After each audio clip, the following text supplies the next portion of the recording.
I got a chance to preview the talk with an event that Jim did yesterday at the National Press Club.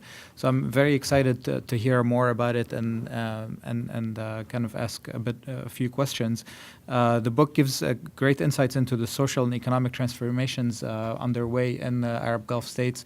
It's something that we get a chance to do here on a daily basis, so I'm delighted to see the synergy between the book and our work here. Joining us to moderate the session today is our dear friend Jean-François Seznec, non-resident senior fellow at the Global Energy Center at the Atlantic Council, among other affiliations. So we're delighted to have Jean-François with us and look forward to a great discussion today. A quick announcement, if I don't see any friends from our from the private sector, but this work and all the programs that you see and you can participate in, and all the publications that you get are available because of the generous support of our donors. So if you work in the private sector or are in a position to contribute and to be part of our what is it called? Corporate circle. Please do think of joining. Inner circle. So please consider joining, and more information is available in case you are interested and capable of doing so. So without further ado, please, Jean-François, the floor is yours. It's always a great pleasure to work with Jim Krane. He's one of the persons I respect the most because his knowledge of the Gulf is extensive, and he has a great advantage. Unlike many academics, he can write. And it's really a pleasure because his books are interesting. They're very good to read. They're easy to read in spite of their very serious nature. So I congratulate you on that, Jim. And so because of this, I heartily accepted to come and talk a little bit. Of course, there are a few things on the books and on his papers that I don't necessarily agree with, but they are really, we'll talk about all that today. But just on I was really interested to see the book, which I read quite a while ago, because I was asked by the publisher at the time to review the book for publication. And Jim made some changes after that, not because of what I said, in fact, but because times change. And it's very interesting. In fact, I suspect that Khaled Al-Falih, Amin Nasser of Saudi Aramco actually have read the book. And his papers, which have not been published yet. So because a lot of the policies that have been changed in Saudi Arabia in terms of energy in particular and the development show that they are addressing a lot of the issues which James has mentioned as problems really in his book and his papers. And some of the Saudi members of the government, especially Khaled Al-Falih, are really pushing very hard to change policies. And that's heartwarming in many ways, considering all the political issues that are surrounding this. I was very fortunate last 3 weeks ago to attend a conference in Abu Dhabi where Khaled Al-Falih was talking. And after all the events with Mohammed bin Salman and Khashoggi and all this, I was so depressed I really didn't want to do anything. But to hear Khaled Al-Falih talk about the development of the country, what he thinks they can do there, I think I was really, I felt better about all this. So in any event, the whole issue of Saudi Arabia using too much of its own oil, I think is very well covered in Jim's book, and the consequences of that, of course, and what policies they have to take in the near future are covered in his papers, and I think you will mention that. So it's a great pleasure for me to ask Jim to maybe give you a bit of a summary on his book, some of his views today on the papers, and of course we're all welcome to interrupt at any time to give him a hard time if necessary. I mean, that's why he comes all the way from Houston for, besides the weather. By the way, it's gone up 3 degrees since this morning, so it's now 18. So anyway, thank you very much, and Jim, we'd love to hear from you. Well, Thanks so much, Jean-François. And Jean-François wrote a fantastic blurb for my book on the back cover, and so I'm very grateful and indebted to him for that. But also for his fantastic work, which is cited in my book as well. I mean, I think you were the first one to get the paper out on how these subsidy reforms were undermining some of the political theory on the Gulf. I think Jean-François called that before anybody else, which was pretty useful. I remember jumping on that paper right away and reading it and then citing it in my own work. So his stuff is all is always very penetrating. In his introduction, I think he mentioned that my book might be well received by energy technocrats in the Gulf. I haven't heard that it is yet, but I mean it does really take their views pretty seriously, and I think it's pretty sympathetic to a lot of the energy technocrats that I interviewed there. I mean, there's even one guy, the electricity regulator in Saudi Arabia, who I even kind of do a little sort of anecdotal section on him, talking about where he grew up and a bit about his him going off to college in Oregon and sort of really get into his frustrations under King Abdullah, where the king's so his caution in energy policy making was so frustrating, so intensely frustrating to this guy, and others. I mean, there's others. There's some that spoke off the record who didn't want their names used, who gave me some pretty nice color on just what it was like being an energy technocrat, watching these these consumption demand issues unfold and being really handcuffed to doing anything about it. So that's kind of the what the thrust of the book is about. Really, it's about how they got to that wild level of energy intensity where they've become the 5th largest consumer of oil in the world. Right, it's the only 2 countries globally that consume significantly more oil than Saudi Arabia right now, or the U.S. and China. Right. So Saudi's catching up to Japan. It hasn't yet surpassed Japan, but it may. And then India, which it's been sort of neck and neck with over the years. And it probably won't catch up with India. But and thankfully, energy demand, oil demand in Saudi Arabia seems to have plateaued. It seems to have kind of demand slowed, and now it seems to be coming down slightly. I think Khaled Al-Fallah gave a talk recently where said he was hopeful that it would come down even further. So that would be great news for them. So that's kind of the meat of the book is around that consumption issue, which is really based on my PhD thesis, which where I predicted that these subsidies on energy would be they wouldn't be able to stand, and that this political theory that argued that they were rights was going to have to be proven wrong by policies on the ground.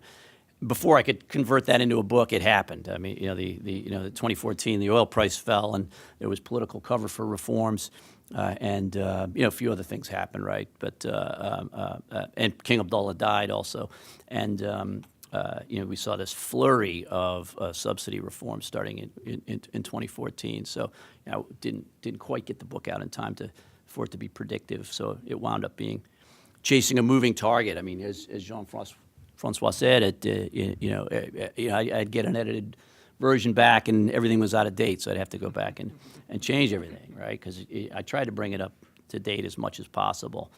And then the end of the book, I look at climate change and the issue of climate action and for the rentier state and for the Gulf states, and I even get into a little bit some of the things that I was going to talk about today, if you guys are amenable, on some of the things that mainly Saudi Arabia is doing. Because I did a sort of a paper on Saudi's climate strategy and some of the things it's doing. And a lot of these are from interviews that I did, and a lot of it is just sort of from observations, and then sometimes saying, "Are you doing this for climate reasons?" and at least getting somebody not telling me I'm wrong. So So I'll talk. I'll sort of introduce that, and then please interrupt me at any time. But then we'll just open it up. So maybe just a few minutes on this. So sort of the basis for this is that Saudi Arabia is really at the center of the climate problem, right? As a fossil fuel producer, exporter, subsidizer, consumer, but also an early victim, right? So if you look at some of the business as usual carbon emissions and how that will affect heat and humidity combinations in the Gulf, there's a pretty interesting paper out on that suggests that some of the cities along the coastal Persian Gulf are likely to have temperatures and heat index temperatures that are basically beyond what humans can withstand by sort of 2070, 2080 time frame. So pretty quickly having some problems with that. So it's a complex problem, and I think the interests of the Gulf states are really bifurcated, and they're much different than other oil exporting countries. Like if you look at Russia, Canada, Norway, or say Mongolia, fossil fuel exporting country, these countries are more likely to get a GDP increase, to get a boost from global warming, right? I mean, it's going to probably make some parts of the land mass more arable. Land values might go up. It'll open up seas to transit and exploration that are now frozen. But and some of the Gulf countries are sort of caucusing with these other fossil fuel exporters in their in climate talks. But I think that in the medium to longer term, they don't really share interests in the same way. So actually in the Gulf states really need to see some progress on greenhouse gas emissions, where the other countries aren't in the same boat. So kind of bifurcated interests there. So when it comes to the climate strategies that I see Saudi Arabia concocting, I've kind of broken them down to three categories. One, I call this dig-in strategy, so things that they're doing to try to keep oil relevant in the global economy and to keep their exports alive. So trying to insulate the hydrocarbon sector or consuming technologies like the internal combustion engine. Another one is more environmentally oriented actions they're taking. I call this sort of the join-in strategy. They join the Paris Climate Accord, express a goal, and they're working towards it. They're cleaning up their upstream, et cetera. Installing renewables, of course, for various reasons. And then this sort of a throw-in strategy where they're sort of behind some efforts to concede that some climate change is going to have to be inevitable, and that that some level of damage may be preferable to a last very quick decarbonization, right? So sort of three kind of strategies. So I don't want to go into a ton of detail on them, but I'll talk a bit about maybe the first group, this sort of dig-in strategies, and so it's it used to take the form of a lot of climate obstructionism in these talks. I mean, I think the Saudi Mohammed al-Saban and his team at the climate negotiations were pretty well known for kind of holding things up and using procedural delays and highlighting skeptical science and whatnot. It seems that the Saudis have kind of moved on to some much more nuanced tactics, and that Khalid al-Fallah has actually outwardly expressed support for the Paris Accord, saying that Saudi Arabia is determined to see it succeed and implemented. But so and some of the strategies they've developed are pretty sophisticated, I think. So the first one, I think their biggest climate hedge, it would be petrochemicals. So moving into non-combustion uses for crude oil. So lubricants is the other one, but not such a big one. So with petrochemicals, of course, the carbon is bound up in the products, whether it's auto parts or paint or plastic bottles or whatever, and so it's not combusted and it's not released into the atmosphere, unless you actually burn those products.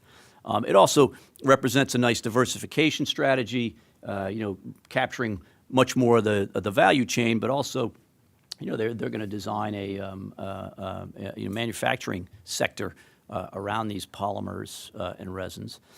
So it also becomes kind of the other option, a diversification strategy. Another interesting thing that they're doing, so they've been cleaning up the upstream, reducing flaring, and there's been a couple of research papers out that show that the carbon footprint of Saudi crude, when you get away from combustion, you just look at the upstream and the refining and transport of Saudi crude. It is much lower than any other crude oil on the planet, right? I think there was one paper I saw that ranked all the countries, only showed Denmark with a lower carbon emissions for their crude oil production.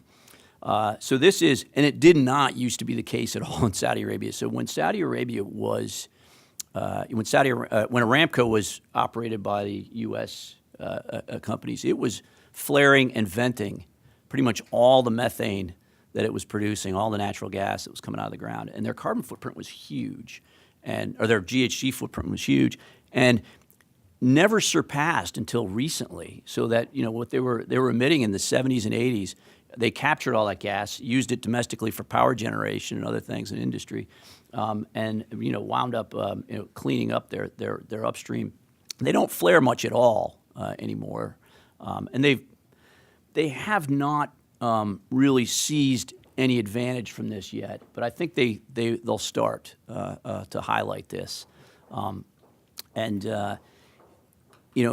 did a quick calculation looking at Venezuelan crudes and comparing it with Saudi crudes. If there were a carbon tax that were designed to differentiate between grades of crude, right? That where you could differentiate, the oil sands or Venezuelan crudes from Saudi crudes or Norwegian or Emirati, there would be a carbon tax would actually would give the Saudis a pretty big advantage, right? So at $70 oil with a $50 carbon tax, the Saudi barrel would be at a $10 discount over the Venezuelan barrel, right? So not an unsubstantial, a discount. So I think that they'll probably start publicizing this at some point. They spoke to me about it, and there's some kind of,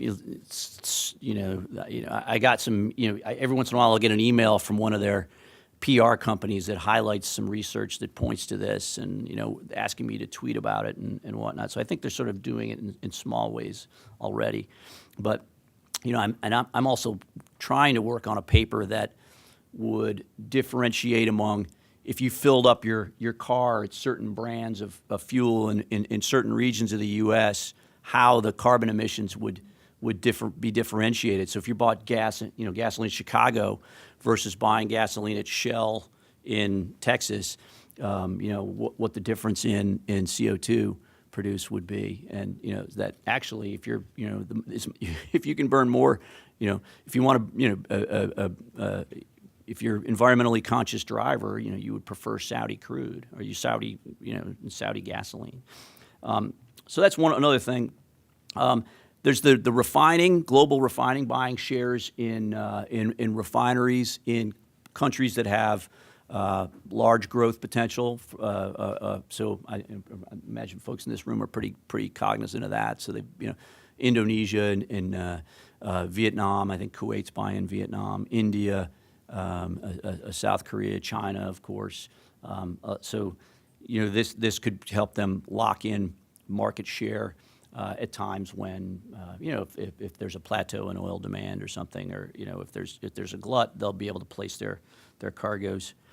They're also doing some R&D into the internal combustion engine. I think they see the internal combustion engine as a crucial bit of technology that they'd like to see hang around for the long term and not be outpaced by fuel cells or for electric vehicles. So I think, in the long run, very efficient internal combustion engines are the good guy for them. So the Prius, rather than the Tesla, if you will. And so they've got an operation in Detroit that's working on that. Let's see. I guess there's a there's this sort of, and so I move on to the second one, this join-in strategy. So they're they've declared a Paris goal, a very modest Paris goal, and they haven't really benchmarked it. So it's difficult to, I think it'll be, difficult to tell if they actually reach it. But I think some CAPSARC research that hasn't quite come out yet, I'm still waiting for this paper, but I've been hearing about it from folks at CAPSARC, says that they're actually pretty handily going to overshoot this goal just through the subsidy reforms that they've already imposed, right? So it's a pretty modest goal. So it kind of allows them to surpass their Paris goal, claim this mantle of responsible oil producer with low carbon crude, and then it gives them some kudos. And actually, they could tighten up their goal fairly easily, as Paris is designed to do. So it sort of gives them a nice new mantle of a participant in the international climate talks. So we'll see how that happens. I mean, this is mostly just my surmising of what an interesting strategy might look like. Externally, I think some of the things that they're pushing and investing in are different than what they're doing internally. So internally, yeah, they're moving into renewables, raising prices, trying to discourage demand. Externally, the things they're pushing are carbon capture and storage, including this onboard carbon capture and storage system that they've got for vehicles, which looks like a pretty tough sell. And then focusing on alternate greenhouse gases. So, trying to get countries and companies to pay more attention to their upstream, to the methane, leaking methane, and then, nitrous oxides and other greenhouse gases. And let's clean that stuff up before we clean up carbon. So, I think with all of these things kind of synergizing together, I think, Saudi Aramco could start highlighting its environmental record and low carbon intensity of its crude and all these things to claim that it's an environmentally responsible supplier of necessary fossil fuels, and that, given that we're not going to convert, aviation and, heavy duty trucking to electricity anytime soon, that, that if you are going to need, if you do want to keep the global economy humming along, you're going to need oil to do it, and Saudi Arabia Saudi crude is probably your best bet for doing that. So could I leave it there, and should we open it up? And one thing I wanted to ask you, One thing I wanted to ask you on the computations we go through for all this is. You have mentioned in your book at length, in fact, that the Saudi Arabia, as you mentioned just now, is one of the largest users of oil, and which I totally agree with, of course. But the fact that per person, however, when the figures are computed, how are they computed? In other words, Saudi Arabia today uses about 3 million barrels a day of its own oil, if I'm not mistaken. But out of that, almost 2 million barrels, 1.5 million barrels are re-exported. They use their own oil to go into their own refineries, but then they re-export 1.5 million as products.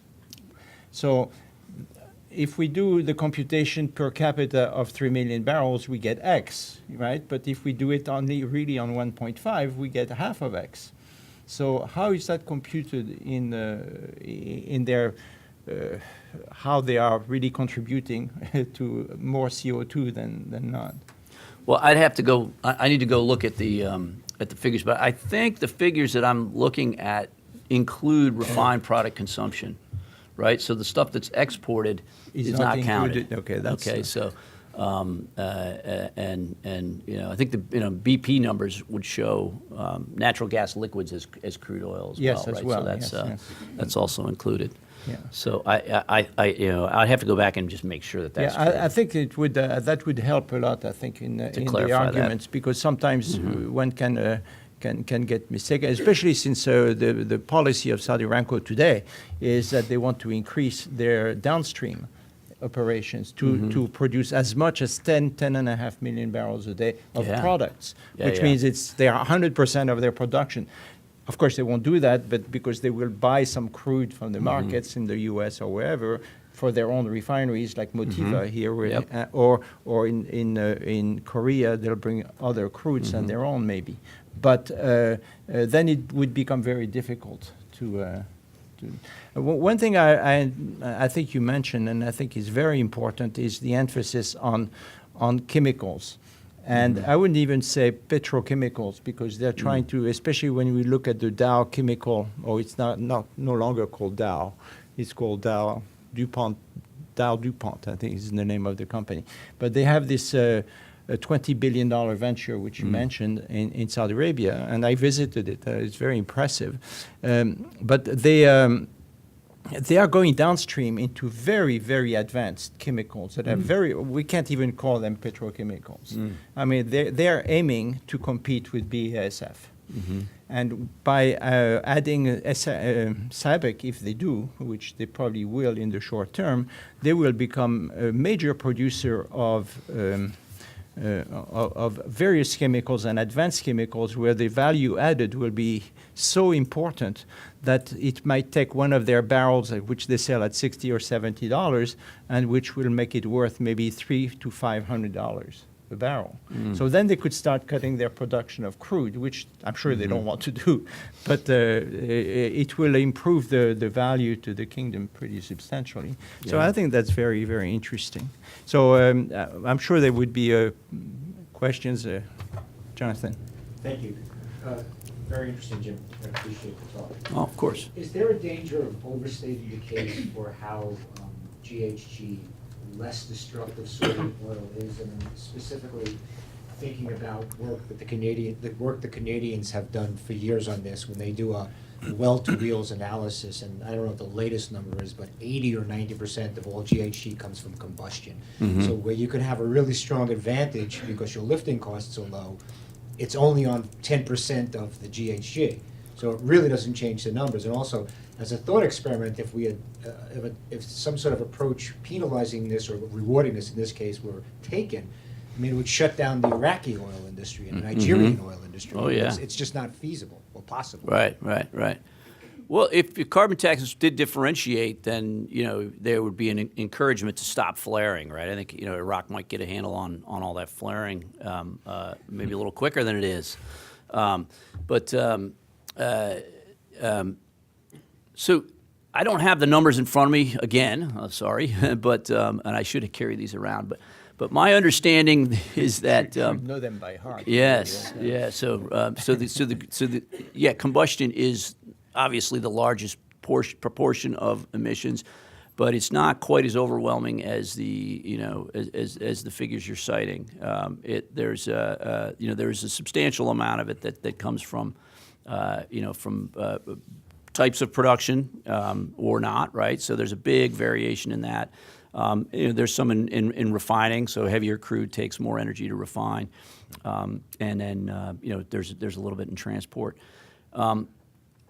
So Canadian oil sands crude from Canada is about 20% more carbon intense than the average U.S. Crude oil mix, right? So, and that's a stat from a few years ago. And I think the carbon intensity of U.S. crude's gone up the more domestic crude we burn, because our crude is actually above average as well in carbon intensity. So the oil sands are 20% more carbon intense than the average. That's at after combustion, right? So the whole well to wheels, yeah, so there's an extra 20%. Now, the Saudi crude was going to be somewhat under the average. I know the numbers you're citing, and the 20% was the outmost part of the range. They're on that same EIA, DOE graph that I think you're referring to. The range was, I think, 10 to 20%. 20% was the highest. Okay, I was looking at a... There was a range from the DOE. Do you know the numbers? I don't actually. I haven't looked at it, but they... Okay. 20 was not, it's not an accepted figure that is written in stone. Okay, so the figures I'm citing are from a CRS report, Congressional Research Service, but, yeah. Samantha. Oh, I was just going to say, I actually did a lot of that work in a previous Okay. life, and about 15% sounds about Is right. it? 20, Okay. I think, is kind of the outside Is it? edge. But I was going to say the combustion emissions definitely dwarf that, unless you're starting to add upstream emissions from things like venting, and that's Mm-hmm. when it really, the upstream emissions can get completely out of hand. So yeah, I did some of that work in a Did you? previous Okay. life, so I'll throw out a couple of ideas. If I can go back to ask something about the chemicals, are we Please, cool with that? please. Yeah. So I hear what you're saying about the GCC pushing towards petchem, and I've heard a lot of that from a lot of different places. I have two questions about that strategy, though, that I'm just curious what you all think. One of them is if petchem from crude oil strategy can compete with like U.S.-based petchem based on natural gas. And the other is the idea that you're doing a lot of value add in the GCC, which is good from an economic development perspective. But the other thing the GCC desperately needs right now is good jobs, and good jobs for its nationals. And petchem may create a lot of value in a GDP point of view, but it actually doesn't create that many jobs. And so I'm wondering if you have thoughts about that sort of, that's beyond the climate diversification strategy, and it's more sort of an overall economic diversification Yeah. question. I might start on that a little bit. Yes, I think the value added is very important. One thing, there are two strategies, especially in Saudi Arabia, where you have Aramco until now was doing a strategy of using their liquids to go into petrochemical, while SABIC was only using natural gas.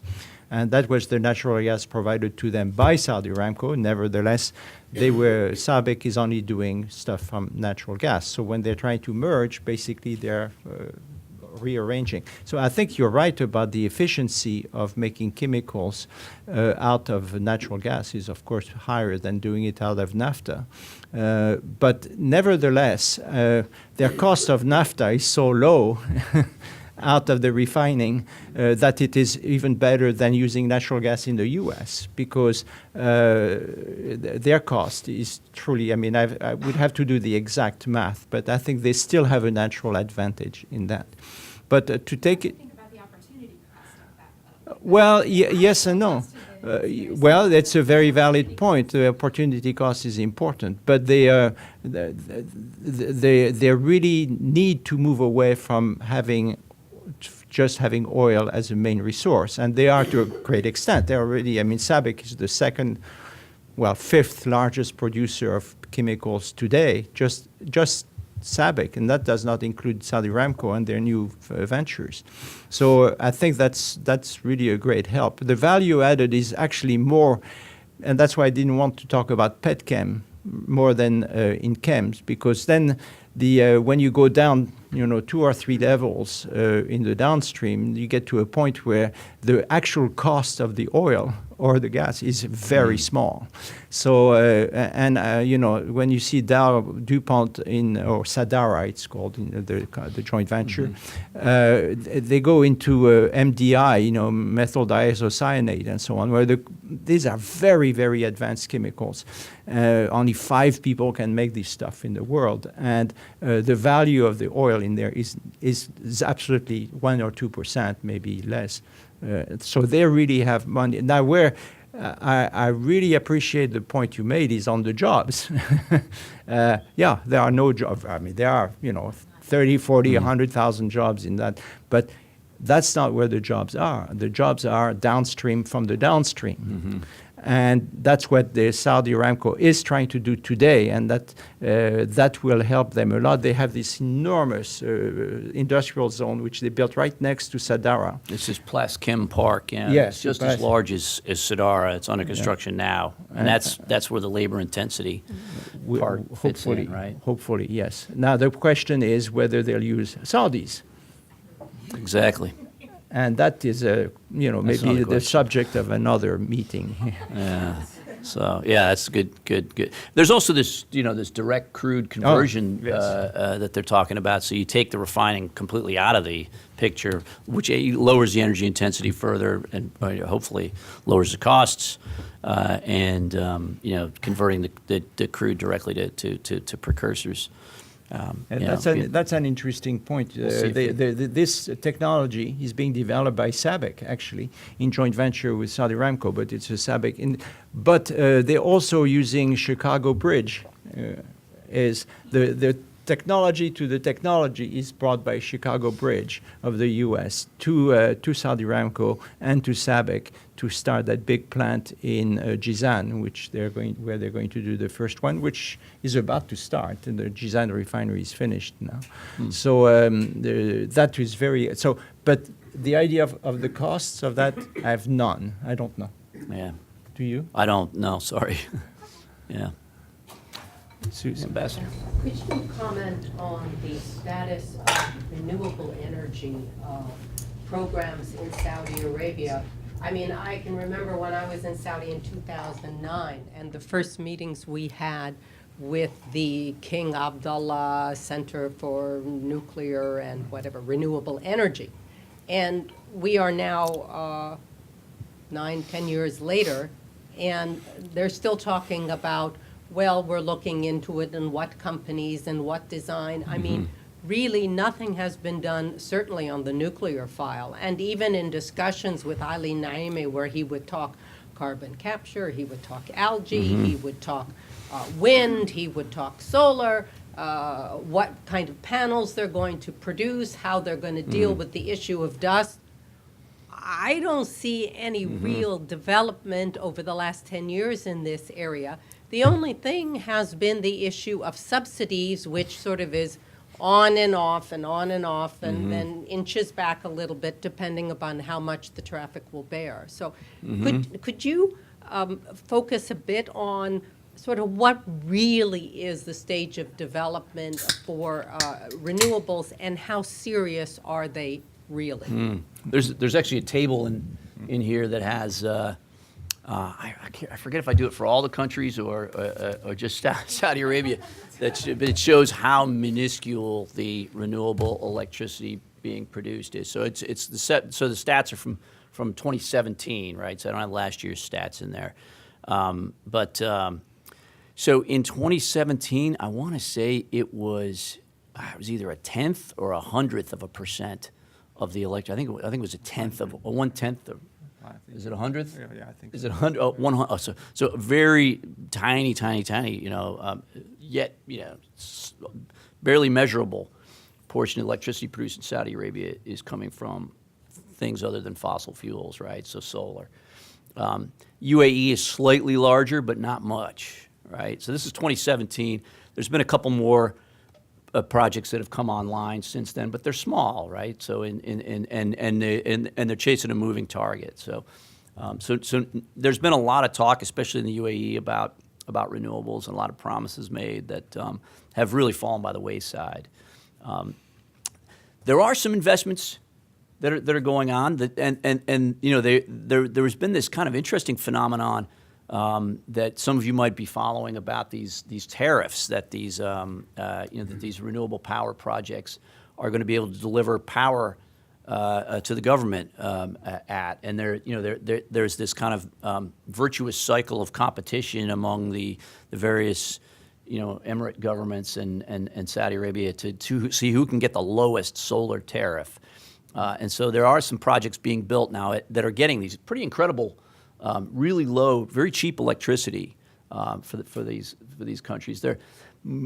few of them are up and running yet, but they should start coming online. So I think the first one in Dubai is up and running. That was, I think they were getting, I think, the electricity for 5.9 cents or something like that per kilowatt hour, which is, they're selling electricity in Dubai for quite a bit more than that, and that most of the electricity costs much more than that to produce.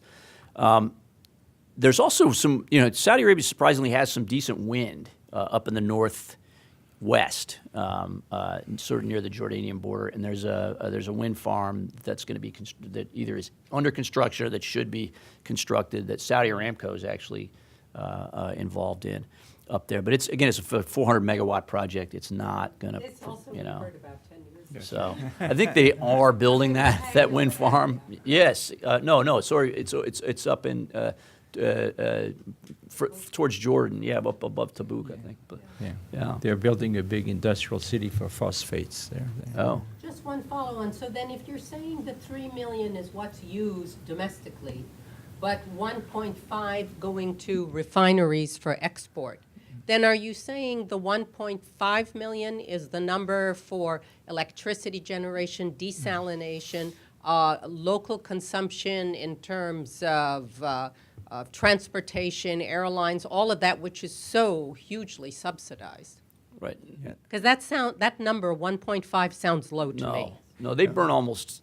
Some months in the summer they'll burn 1 million barrels a day almost just in power generation. So no, they burn crude mostly, crude oil or heavy fuel oil. So that's above and beyond that figure. The 1.5 is really the gasoline, diesel, and naphtha. So it's between 3 and 4 million barrels a day they're consuming domestically in the summer. Yeah. But they're going down there. They're moving to natural gas quite a bit, according to Khaled Al-Faleh on that. Yeah, but from where are they getting? Well, It's domestic. They don't import or export gas. yeah, well, they don't want to, yes, for various reasons. It is, yeah. So it's allocated, right, rather than sold, right? So Aramco cannot meet all of its demand for gas, so it allocates gas to customers based on applications. I'd like to add to what you talked about on the renewables. I think it's very interesting that Dubai, of course, is doing so much on that. Now, their problem always is storage. What do you do at night or when the wind's not good? And Dubai has that. Basically, they do get very good prices. In terms of construction. What I think is very hopeful is the fact that this is actually moving away from the states, going to the private sector. One of the largest companies in the world doing renewable stuff is Aqua, which is a Saudi company. And they are very, very aggressive. They have big projects in Jordan, huge projects in Morocco, and they actually have a project in Dubai today.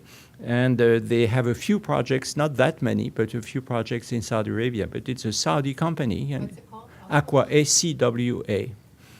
Aqua is also involved in that coal-fired power plant in Dubai. They do. They don't do only renewable. They don't do only renewable. They'll do basically generating and water projects, water desalination. So it's quite interesting because they're getting very good prices. Now their prices may be a little too optimistic. When I looked at it, it seemed to me that they were probably taking these contracts at a loss.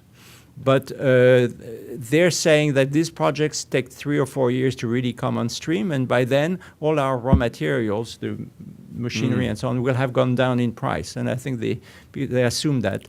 That may be a little bit hopeful, but anyway, that's the way they seem to work. But they're very successful. The Mazda Institute of Technology did a recent paper, actually I peer-reviewed it, and they backed out, they kind of broke down all the costs for some of these really low renewable solar tariffs to see if they were actually possible for a company to still get a level of profit. And they said, well, as long as the land is free and there's no land costs, as long as the state is connecting them up to the distribution network and transmission distribution, if the state brings the electric cables to the site, and as long as the capital costs are some really low level, then you can these companies could so those are a lot of prerequisites, right? I wanted to ask about a couple of the more recent news stories that weave into some of the themes both of you have already started looking at. So One of them on the renewables is, what are we supposed to make about this whole huge, massive SoftBank announcement that was made in solar and then pulled back, and then the Saudis said no, it's still going forward. So just any insights you have into that, and I guess you can talk about solar a little more generally. And then probably for both of you, or Jean-François, you might speak about this more, and you started to touch on it. The whole kind of pullback from the IPO of Aramco and the substitute of buying SABIC.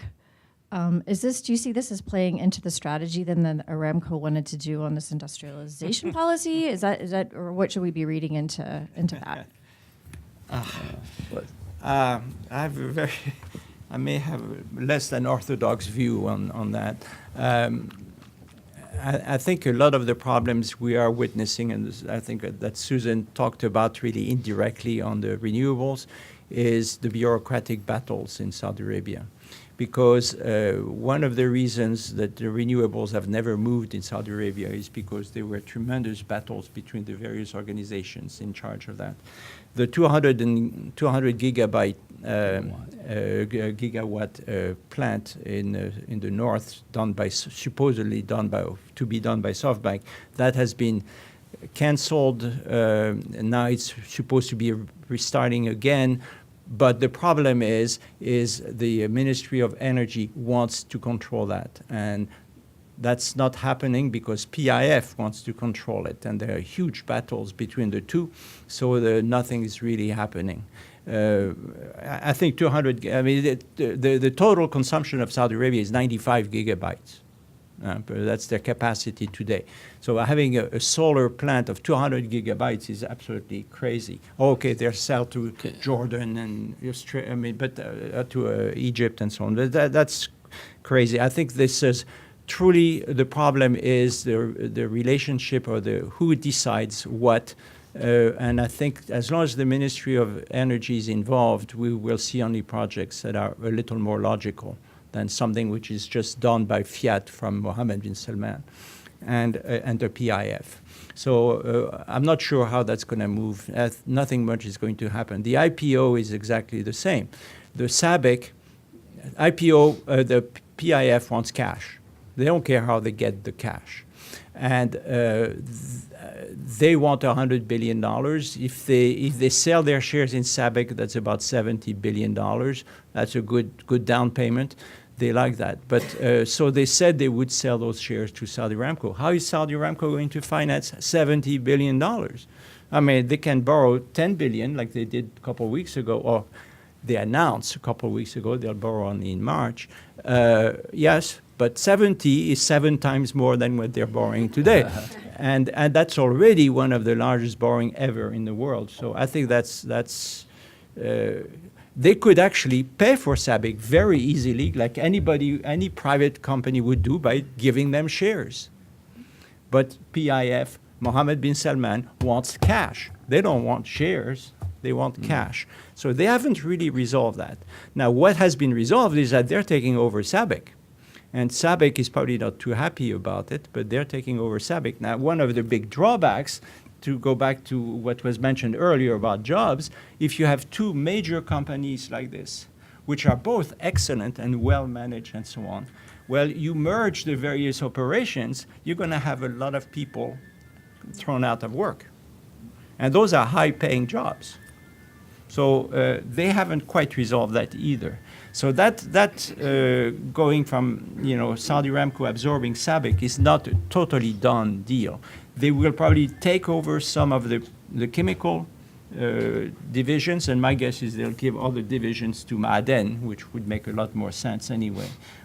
So we'll see how that goes. But it's very much a work in progress, and they're thinking about all this, but it's not decided yet. The key is, who is the boss?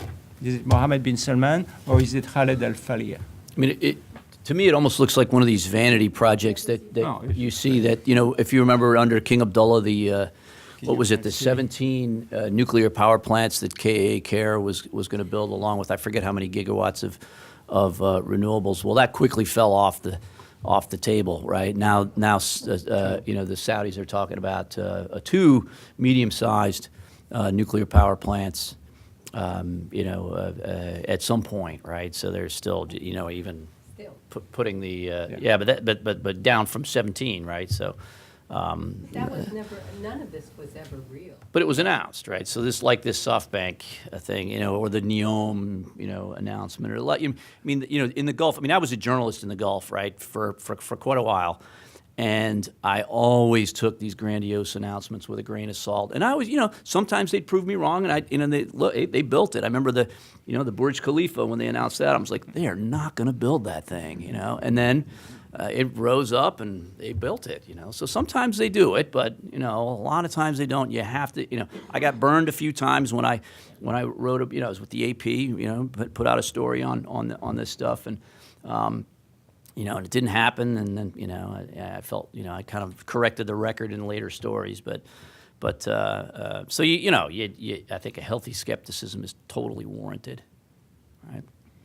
I'm I think we sorry, got two. I grabbed the mic early because I thought the question on the SoftBank deal was quite interesting, especially when it started falling apart in October, Yeah. then really just got re-announced to look almost quite similar again just last week alongside a commitment by Jinko Solar to bring manufacturing to Saudi to make solar panels as well. So whether they're related or not, I'm just curious if you have insight because of everything that was already stated about the issues on getting these big renewable projects off the ground. Is also the local content requirements that are going alongside those as well. So taking in that nuance, I don't know, if either of you have any thoughts on how those all relate. Is there a real opportunity to bring jobs for Saudis? And would this come full circle if those connections were made, or are we still thinking these are just kind of grand planned announcements? Yeah, I mean, I don't think it's going to be. I think the Saudis will find out it's not that attractive of an industry. I mean, here in the U.S., solar jobs pay about half of what oil jobs pay, at the various levels. And panel manufacturing, I mean, there was a company that was doing it here in the U.S., paying prisoners, I forget, but it was less than $1 an hour, right, to make solar panels. So it's probably, not going to be, they might actually manufacture solar panels in the kingdom, but it probably is. It's probably not the type of diversification that's really going to, bring about those same kind of rent income that they're used to from oil and from oil. So, they may do it. And can you imagine? I mean, if they built that much solar electricity production capacity, I mean, that would have an effect, a big effect globally on solar. I mean, it would probably drive costs. Manufacturing would have to be ramped up. It would drive costs down. It would probably, it'd probably do some good elsewhere. I mean, people would have, outside of Saudi Arabia, have access to even cheaper panels. It'd be one of those things like what Germany did that, kind of drove costs down for everybody else. So it could, globally, if they actually did it, it could be interesting. Well, they'd have to. The Saudis would have to buy a producer in China, and do a joint venture in Saudi Arabia, and I agree with Jim. I mean, making those panels, that's not where the money is for sure. But putting the panels together, yes, then there is money to construction jobs, basically, and engineering jobs that they would have. And I think that's fine. But it's true that it won't pay as well and so on. But the key problem is none of these big projects, the 200 gigawatt project, will never happen unless the storage issue is resolved. And in Abu Dhabi a couple of weeks back, that's all people were talking about, is storage. The word storage must have been pronounced more than anything else. And they have not resolved these issues. And I think there is a lot of venture capital going into that kind of things worldwide, including in Saudi Arabia. And we'll see how that grows. But until that is resolved, it's all pie in the sky, really. I mean, if they did have excess electricity production capacity, they could export power, and they could make some money from that, right? If as long as the surrounding countries had lifted their subsidies on power and were willing to pay a reasonable cost for that power, they could export power. There might be some money in that. But then you get into the geopolitics and it becomes very sticky. Yeah, but if you have an international grid, then then you can start trading electricity and You mean like Qatar selling gas to Saudi Arabia? right? perhaps? Yeah, so, of course. So, sir, who's got the mic? Yeah. I had a question about the politics of subsidy reform. So you mentioned that what's happened in the last couple of years tested the whole theory about rentier states and the ability to raise prices for these things. But there's definitely been backtracking, in Saudi Arabia with water and power prices and in all the other Gulf countries as well. So I'm just curious, where do you think that pressure came from? Did they prepare the public appropriately for these things? Was the pushback stronger or weaker than they thought? Why do you think so many of them have stepped back a little bit from subsidy reform? Well, so did Saudi backtrack on power and water? I didn't. Water a What I little bit. understand Did they? Somewhat. Okay, Somewhat. on water. With Okay. the water and power prices, that basically stopped the incremental Yeah, I know they've. increases in all the fees. Okay. And for a number of other states, I think that what they've done is they basically stopped raising product prices as crude prices went up around the world in the last Huh. couple of years, which basically meant that they were keeping them Still steady. subsidizing. Yeah. Really So. making them respond to market conditions. Yeah, I saw a little bit. I know Oman did this, and then they recast it a little bit as a sort of with a ration card for citizens only. So your question was on how best to do it, or can they keep it up, or sorry? Did it play out politically the way they thought? Was the pushback so strong that they ended up revising a lot of this because of political pressure? So there's a couple of case studies in my book. I look at Iran first, and then I look at Dubai. So there's this 2011 subsidy reform in Dubai that was pretty interesting. It kind of kicked off at the same time as the Arab Spring. Pretty unfortunate timing, and I think that made the state willing to roll back prices for citizens only, right? So they didn't do anything for the expatriates, but especially on water, they started charging people for water for the first time. Let's see, there was a 200. Well, there was an allocation of free water that they gave them that was pretty small, and then there was a pretty even a small charge per gallon after that. But they rolled that back. They halved it. And so they increased it. They doubled the allocation of free water for citizens after an outcry, and they never really changed the tariffs for citizens, but they allowed people who were getting benefits, so lower income citizens to keep their old prices. So they did roll back a few, and then there was going to be an LNG surcharge for citizens, and the state decided it would cover that surcharge. Expats would have to pay this, if there were imports of LNG, those would go to expat bills, but the state would cover. So there was so that didn't go very well, and the folks in government admitted as much, and they said, they made a cursory announcement that appeared in the newspapers and on radio, and that was it. Ahead of this thing, one announcement and it was not telegraphed at all. And so I think they were chastened by the reaction, and I think you see the way that other, that Abu Dhabi and Saudi Arabia especially have rolled out their increases, been much smarter. There's been a lot more messaging going on. Abu Dhabi kicked the whole thing off years ahead of time by showing the subsidy, detailing that on their electricity bills, showing how much the state was what the state was paying and what you had to pay. I thought, when I was chatting with the regulator in Abu Dhabi about this, I was like, why don't you have a little write-in, and say how much you want to pay? Maybe there's people that would be willing to pay more of their electricity charge than. So you ought to make it, have that sort of your minimum payment, but allow people to pay more if they want, and maybe you'll get some free cash without. But they didn't do that. So I don't think you saw and then the first increase that they gave to citizens in Abu Dhabi was really tiny. It was just a minuscule little increase. But then they followed it up with a bigger increase, right? So, and they, and it's been in the papers. I even wrote an op-ed for the National, in Abu Dhabi about, the dire need for increasing prices and all the, the sort of low quality construction methods and the urban sprawl and all the things that that these low prices were engendering. And that you just needed, the right signals for consumers to adjust their behavior, or they wouldn't do it, right? Because state policy was insulating citizens from true prices, and they were behaving, accordingly, right? So I think there's I don't know if you know Robin Mills down there at Kamar Energy. He's been hammering away at this too.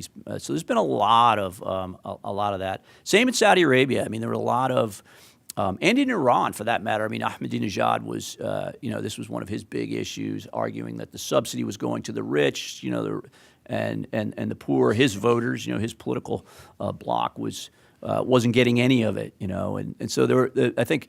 In Saudi, there were some folks on, some commentators on YouTube saying this. Unfortunately, one of them's been locked up.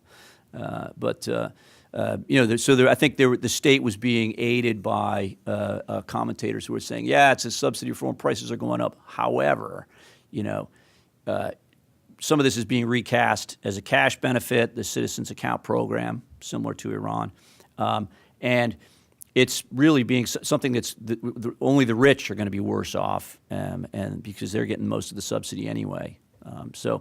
There was some backlash. I spoke to some folks at the ministry about this, and they said some of the attacks were personal. They were getting, they were a little bit taken aback by some of the personal attacks that came out on Twitter and online. I mean, I don't know. It seems to be moving along. I mean, I think when Saudi Arabia imposed that first subsidy reform, they did it simultaneously with a whole bunch of state executions. I don't know if you noticed that. So I don't know if that dampened the outcry, but it may have. Well, the discussion was cut short. So Yeah. to speak, yeah. Actually, Somewhat related, but we talked about this a little bit beforehand, but I think some of you might be interested. Jim's book talks a lot about the rentier state and the rentier theory, and I was doing some computations this morning, actually, which really made me think, what does this whole mean? I mean, if we take the price of gasoline in Saudi Arabia, well, it costs the Saudis, they receive $60 per barrel, $70 per barrel. Their cost of production is about $6, right? So they net, their rent is $54 per barrel, which is very high. It's a nice business model. However, if I take the price of gasoline in France this morning, it's $1.43 per liter, which amounts to $6.2 per gallon, which amounts to $262 per barrel, which means the French state gets a rent of $200 per barrel. So is the French state, which is, by the way, the same in Italy and Spain and all that, is the French state more of a rentier state than Saudi Arabia or the UAE or anybody like this? I mean, it's a big difference. One makes 54 in rent, which is pretty bad, but the French state makes $200. yeah. And who is... It's a tax policy. Unfortunately wrong. I mean, the contribution of GDP of gasoline in France is probably 0.5%, whereas in Saudi Arabia it's 95%. Well, true, but I mean, in terms of what influences the state, I think that, I mean, we're seeing it, what's happening in France today. I mean, where you have, they increase the gasoline by 3 or 4% in order to stop the CO2 or to limit the CO2, but that's on top of the $200 a barrel they're making. So, I think that's no wonder people start screaming bloody murder. But, well, I call it a rent. I mean, the state is very dependent on it. It's almost 30% of their income, of the state's income. I mean, from the Saudi view, that I talked to Dr. Majid Al Munif about this a few times, and he was pretty adamant that the European states were capturing rents that could flow to Saudi Arabia. I mean, people are willing to pay a really high price for transportation services, and that here's the French state capturing this. It looks like a rent from the Saudi perspective, and that hey, this is they're using they're selling our product, and the markup is enormous, and we're not getting any of that. So, I guess there's a wave, a perspective that it looks like a rent, right? Yeah, and the French state is just as dependent as the Saudi state on that. Well, really. I mean, I think, Jonathan. Can we just go back to the Saudi issue? Yeah, yeah. This Saudi IPO, the Aramco IPO has been out of the news for a couple of months. Is it totally dead? Is there work going on behind the scenes? Is there a date for when you think it might happen? According to the Saudis from 2 weeks ago, it's very much on. And what they're saying now, it's only being delayed by the SABIC discussion, which we talked about earlier. So again, I think we are the state is very much divided on the issue. On the one side, you have the Ministry of Finance and the Ministry of Energy very much want the IPO for a reason of transparency, while the PIF does not. And because they don't want transparency. And so until that is really resolved, I'm not sure things will move very quickly, but definitely Khaled Al-Falih is very adamant that it will be done soon. So the three strategies that you listed between dig in, join in, throw in, obviously sometimes there's conflicts between those. And so when there are conflicts, which one do you think ends up winning most of the time? So an example of that would be reducing subsidies at the same time that you're trying to support a petrochemical industry, for example, that those two are, I think it's obvious how they're against each other when you're raising the price of basic inputs. I think that they would err on the side of protecting their economy rather than protecting the environment, right? So, and that seems, I think, last night I was sort of arguing that, the Saudis have bifurcated interest when it comes to climate, and that they're, because they're likely early victims, of a business as usual carbon emissions continuing, that they should take, they should look at the totality of the problem and not just at, the damage to their main industry. They need to look at both sides of it and develop comparable strategies that address both of those. I don't think they're doing that yet, right? So I think at the point, even in the last Katowice a COP meeting, they had kind of gone back to the old obstructionist tactics, sort of joining in with the U.S. and a few others, but in Kuwait this time. So no, they're not. I don't think they're. I'm sort of, framing this in a way that showing that they actually have a pretty strong interest, stronger than most oil exporting countries, in climate action, successful climate action, right? But I don't see any evidence of that cropping up just yet. So unless I'm mistaken, I think that Khaled Al-Falih was at the Abu Dhabi conference, and Jean-François, please correct me if I'm wrong, did not mention exactly the chart that you were referring to about an hour ago, with, comparing carbon intensity, but did definitely mention the relative advantage that Saudi has in crude oil production. So at least it's starting to come out, which is a good thing, and something that you were saying like he should. So I think he is starting to talk about it. So I might encourage you to look at his speech from that event. I was wondering, we haven't really talked about gas that much, unless you talked about it when I was here late. But I would be interested to hear, and if this is part of your study in your book, I don't actually know, but kind of where do you see the growth potential in gas in Saudi Arabia, and in terms of a strategy to reduce crude oil consumption for power production and other things. So just wanted to see if you've looked at gas the potential for gas imports, if that's potentially a reality, as we were mentioning before, it's still going from Qatar to UAE, LNG imports, anything like that. Thanks. So I've looked at it a bit. I didn't cover it heavily in the book.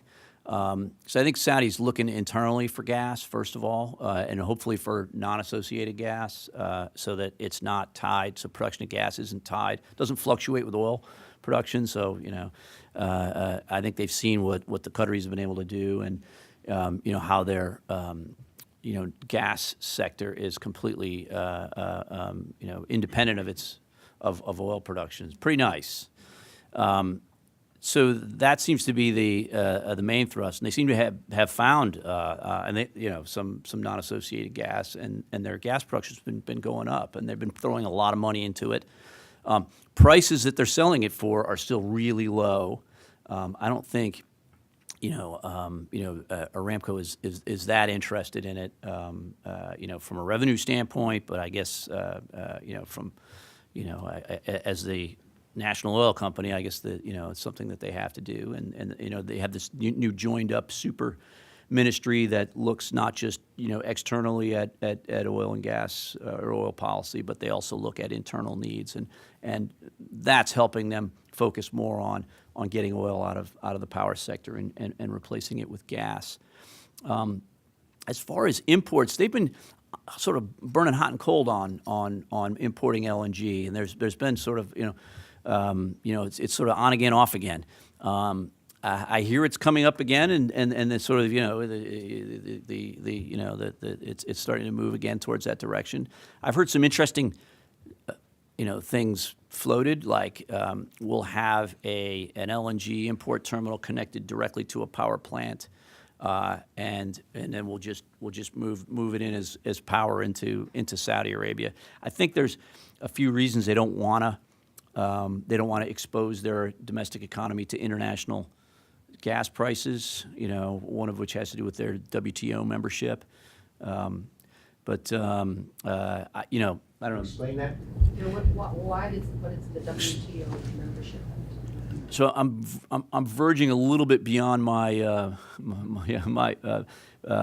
my full understanding on this topic, but from what I understand, that when Saudi Arabia joined the WTO, there was a lot of pushback about their domestic oil and gas sales price, and especially in natural gas, they were selling for 75 cents per million BTUs, and the other members argued that this was a subsidy. It was an unfair subsidy for your export industries like petrochemicals or any industry that's buying that gas at that price.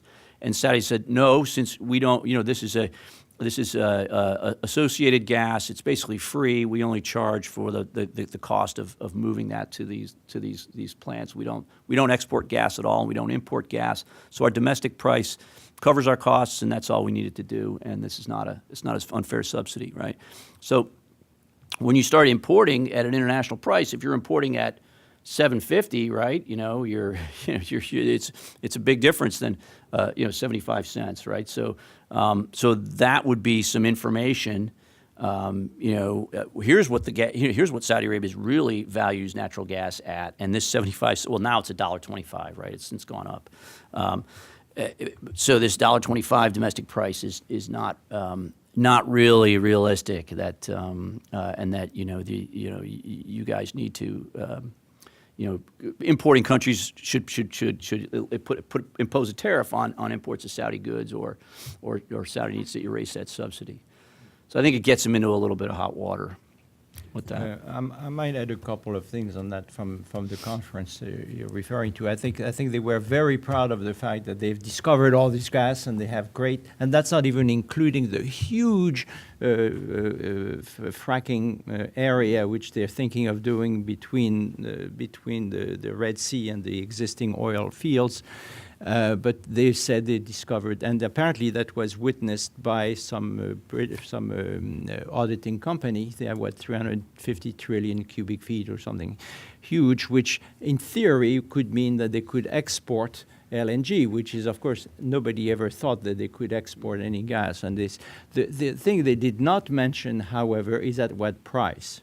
I think the cost of their gas is very high because most of their gas is really, very sour gas and dangerous gas, if it does cost $6 a million BTU to get that gas out, then it's a real problem for them. They very much have a strategy to develop gas, so as to not be dependent on producing more oil, to just get more gas, and also to be able to provide more oil gas to replace the oil, which you talked about. They also are investing overseas, and they are investing in Russia quite extensively. And they apparently part of their investment will be to develop an LNG plant near Murmansk. And where is that LNG going to go? I mean, it'll probably go to the world market or could go to whatever they would need locally. It seems to me that they're really bending backwards not to buy gas from Qatar, which would be a lot cheaper and a lot more practical, but there are a few issues which we have to resolve first. By the same token, they could buy just as cheap gas from Iran. I mean, the gas field of Iran is actually closer to Saudi Arabia than it is to Iran. So, they could actually do that as well. But we're talking about a few issues that have to be resolved first. Well, the production, that's the easy part. Yeah. The production is the easy part. It's the decision to produce. That's the hard part, yes. Just wanted to make one note about that. There are a lot of countries that import LNG at elevated prices and have the cheap stuff they produce at home, and they subsidize the hell out of it. I mean, if you look at India, for example, it's a pretty big LNG buyer. They've got something like 9 different tiers of gas prices. So they've got the cheap stuff at home that they send to the fertilizer sector, which is really important for agriculture and for domestic industries. They get the cheap stuff. The expensive stuff imported from abroad is usually used for industry. And if you have one big buyer that's sort of the wholesale buyer for the whole country, you pool it all together and then you price it however you want. So it is possible. The other thing I wanted to note is, in addition to Russia, there's been a lot of speculation about Saudi Aramco buying into that future LNG project and doing deals with the NOCs. There are a lot of rumors that they're looking at U.S. LNG projects as well, and I would not be at all surprised if they join one of these as a partner. They're definitely in talks with a lot of the companies, so they're doing a lot of interesting things in international gas for sure. So. Well, thanks a lot for coming. I really appreciate the fantastic turnout on the hot topic on a very cold day, but really enjoyed chatting with you all and hope to see you down in Houston sometime. The Baker Institute is a great venue. If any of you like to come and speak, we'd love to have you. We have a ton of events, and we sometimes have a budget even. So if you have a new paper project you're working on, or like to attend something, when you're in Houston, if any of you go to CERA Week, we tend to we riff on CERA Week a little bit and have events there too. So we'd love to see you there at the Baker Institute as well. Thank you, Jim, for taking time from your busy schedule to come and visit us and speak here.